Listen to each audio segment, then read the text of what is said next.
लोमड़ी और बगुला। एक दिन लोमड़ी के दिमाग में आया कि वे बगुले का मजाक उड़ाने के लिए एक चाल चले। वह हमेशा बगुले की अजीब शक्ल पर हंसती रहती थी। आज तुम्हें मेरे साथ खाने पर आना होगा, लोमड़ी ने बगुले से कहा और अपने मन में उस चाल पर मुस्कुराई जो वह खेलने जा रही थी। बगुले ने खुशी खुशी निमंत्रण कबूल किया और तय वक्त पर भूखा पेट वहां पहुंच गया। खाने के लिए लोमड़ी ने सूप परोसा, लेकिन वह एक बहुत ही सपाट प्लेट में था और बगुला अपनी चोंच की नोक से ही सूप को छू सकता था। सूप का एक बूंद भी वह नहीं पी सका, लेकिन लोमड़ी आराम से सूप पी गई और बगुले की मायूसी बढ़ाने के लिए दिखावा किया कि वह खाने का बहुत आनंद ले रही है। भूखा बगुला इस चाल से बहुत नाखुश हुआ, लेकिन वह एक शांत और समझदार स्वभाव का था और गुस्सा करना बेकार समझा। इसके बजाय कुछ दिनों बाद उसने लोमड़ी को अपने साथ खाने पर बुला लिया।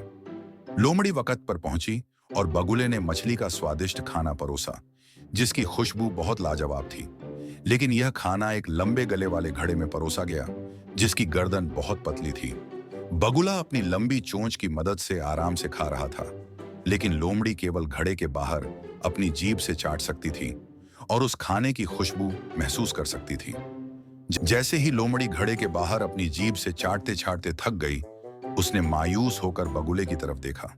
उसे अपनी गलती का एहसास हुआ और वह शर्मिंदगी महसूस करने लगी। बिना कुछ कहे लोमड़ी वहां से उठी और जंगल की तरफ चल पड़ी। रास्ते में वह अपने की पर सोचती रही और खुद से वादा किया कि अब कभी किसी के साथ नाइंसाफी नहीं करेगी। दूसरी तरफ बगुला तालाब के किनारे खड़ा हुआ, शांत और संतुष्ट नजर आ रहा था, क्योंकि उसने लोमड़ी को एक अच्छा सबक सिखा दिया था। नतीजा, दूसरों के साथ वैसा ही सलूक करो जैसा तुम अपने लिए चाहते हो।